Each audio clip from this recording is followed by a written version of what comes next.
Hi, today we have Rishti and I'm spraying a little water on her face to clean the face. And I will start with the makeup. I'm spraying Avon spring water to hydrate her skin.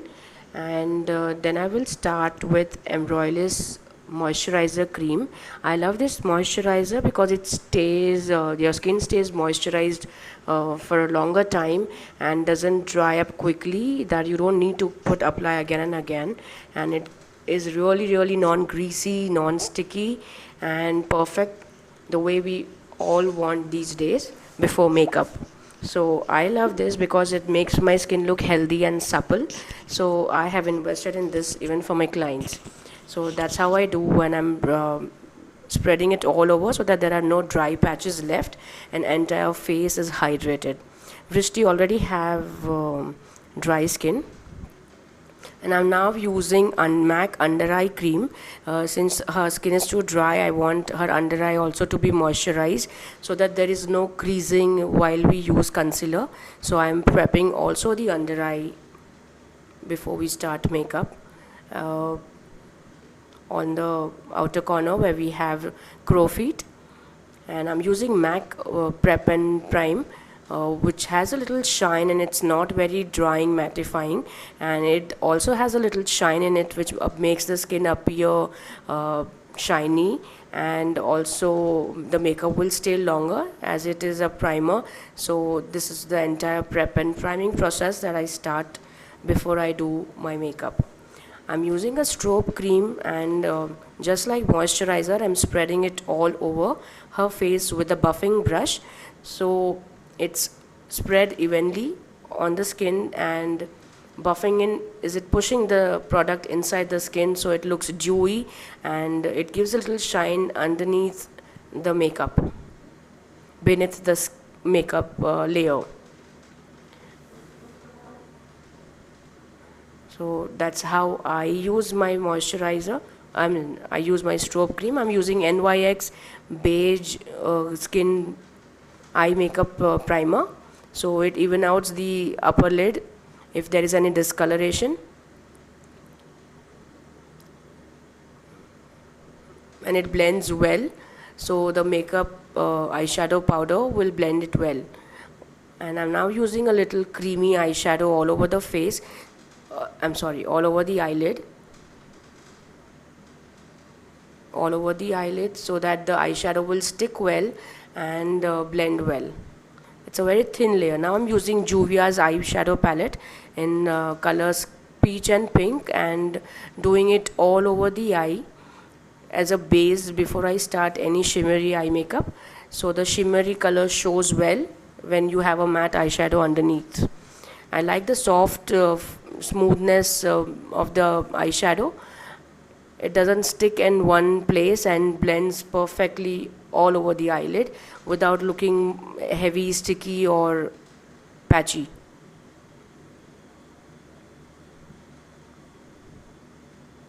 I'm using this round brush so that there is no sharpness on the eye makeup eyelid.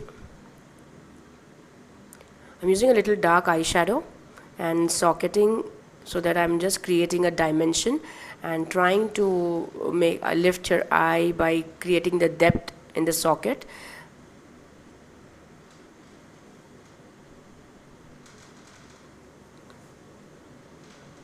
This is like giving a dimension to the eye if there are flat eyes. I'm using a shimmery eyeshadow which has a little glitter as well, is from Europe Girl. I'm using my finger since it is a little creamy, wet eyeshadow, so fingers work the best for such medium of eyeshadows. I'm using dark burgundy and brown eyeshadow, and doing it, smudging it all over the close to the lash line where generally we apply liner. I do not want to do heavy eyeliner for Vrishti.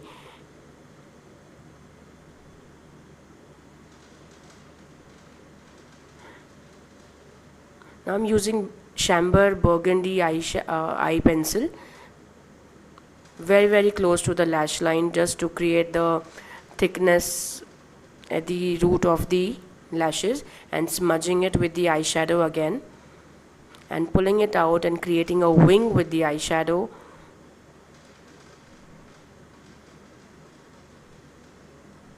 I love Chambor pencils because they are very smooth and they blend and smudge very quickly.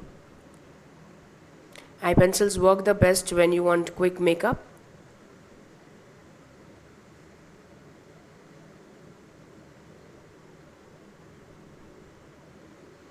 So when the eye pencils that are smudge proof works well on the eye waterline, and now I'm using dark eyeshadow at the outer corner of the eye so that the center shimmer color pops well.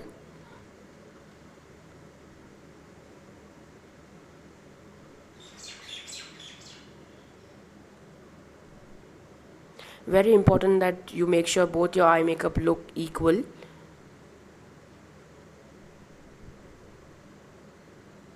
Blending it all over just to diffuse any sharpness.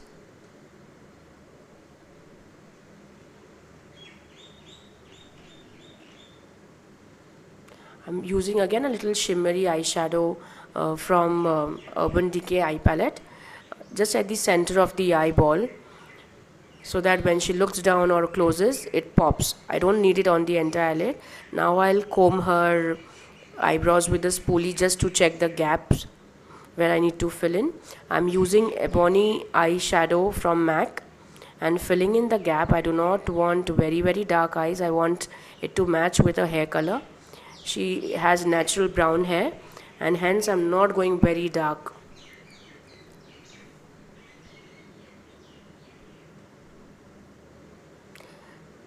Filling it with angular brush so that you get the angle along with the eye shape of the eyebrow. Now I'm tight lining it with Euro Paris gel liner. Gel liner I use on the waterline is only because they are smudge free. Other pencils which are not smudge free can be used for other eye makeup, but the one which are smudge proof works best on the waterline.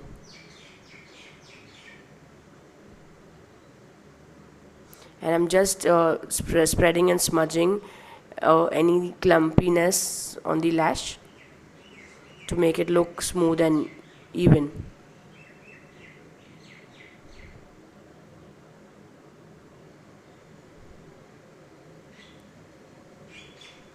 I'm using Urban Decay eye mascara. She has beautiful lash. I'm just trying to lift it at the root and spike it up so that when she opens they show it very well. All she needs is volume a little at the root, and she has beautiful lashes, so there was no need to curl it up as well. Adding a little dark eyeshadow at the socket, which I felt a little need was more.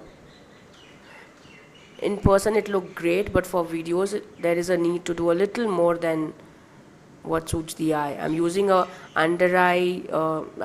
using an eye pencil from PAC, which is a skin tinted one, to make her eyes look bigger. Now I'm using Too Faced foundation, and I'm just using mostly at the center part, and I will blend it outwards.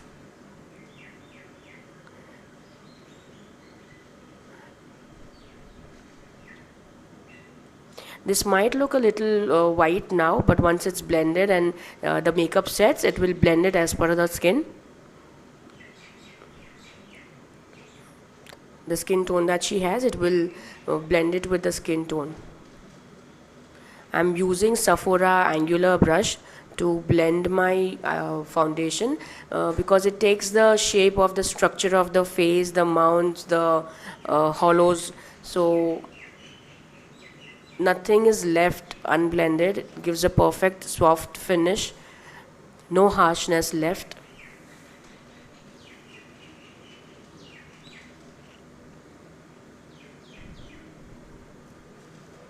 I'm using the extra leftover on the brush all over her neck so that it looks even. No extra product is required for the body makeup. I mean, when you choose the base, it has to be close to your skin, which doesn't need to be for the body.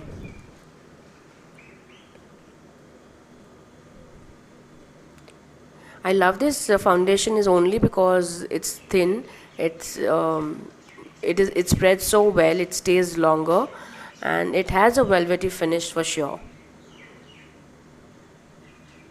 I'm using Too Faced Born to Be Under Eye Concealer.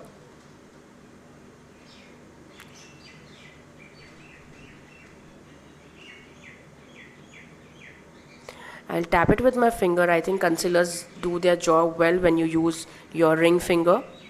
You're just tapping and pushing the product into the skin so that it also sits well on the fine lines, if any.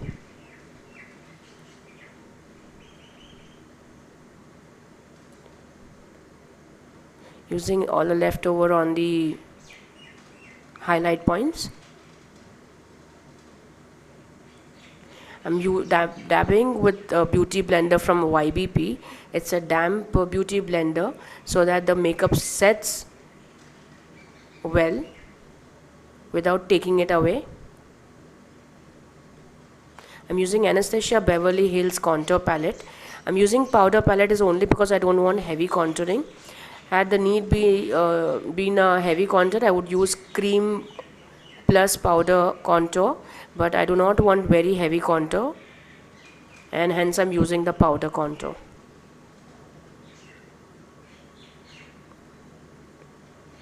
I'm using the same contour for the cheeks and the jawline. I'm just trying to push the any broader part and creating a shadow on the face so that the base doesn't make face look flat. It is just about dimension and not leaner face only or slimmer face only. Using at the jawline, because once we use foundation on the face starts looking flat and big. So to create the depth and dimensions and shadows, the contour is necessary. I'm using the Balm palette of cream blusher. So before I do powder blush, I'm using the cream blush so that the blush stays longer. I'm using Bobbi Brown pink shade powder blusher.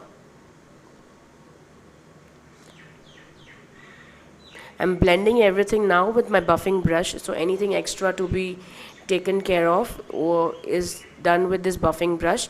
The extras will go and everything is blended well. Now I'm using a loose powder to set the makeup if there is any oily area or it looks oily, and this sets the makeup well without making it dry.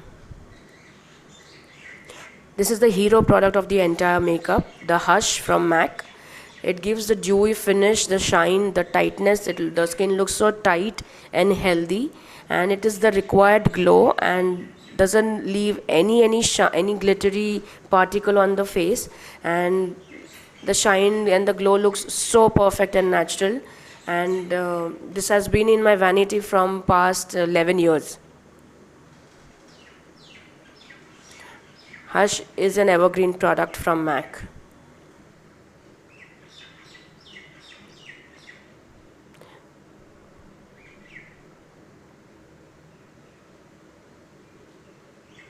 I'm using the same burgundy Chambor eye pencil under the eye from the outer to the inner corner, and I will smudge it using the similar color eyeshadow from my customized MAC eyeshadow palette.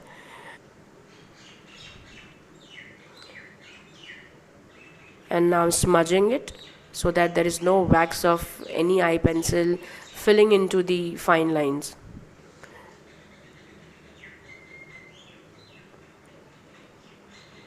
Very creamy and soft pencil. Very quickly it glides under the eye.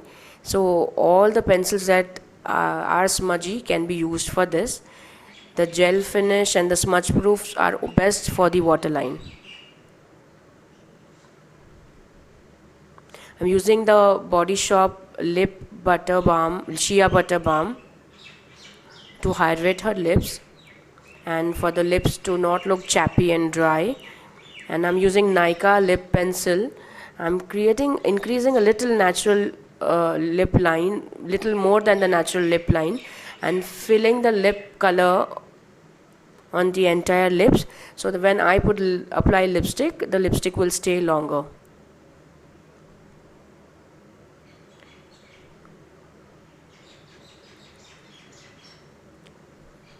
Now I'm using MAC lipstick Vegas Volt, which is very creamy and hydrating, which makes lip look very luscious and creamy, and perfect for the evening time, where it's a party time, reception, evening, any evening function, and this creamy lipsticks works wonder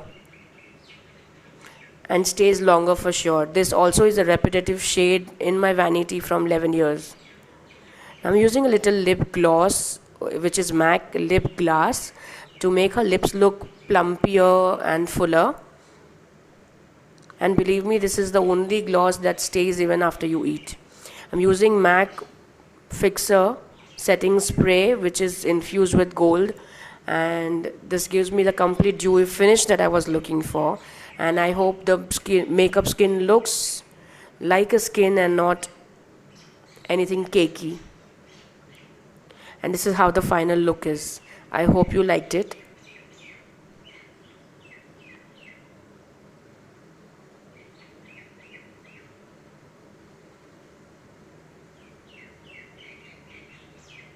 Thank you for being so patient. I'm sure you have considered that this is a voiceover, since I could not record it while creating, because there was a lot of renovation work around.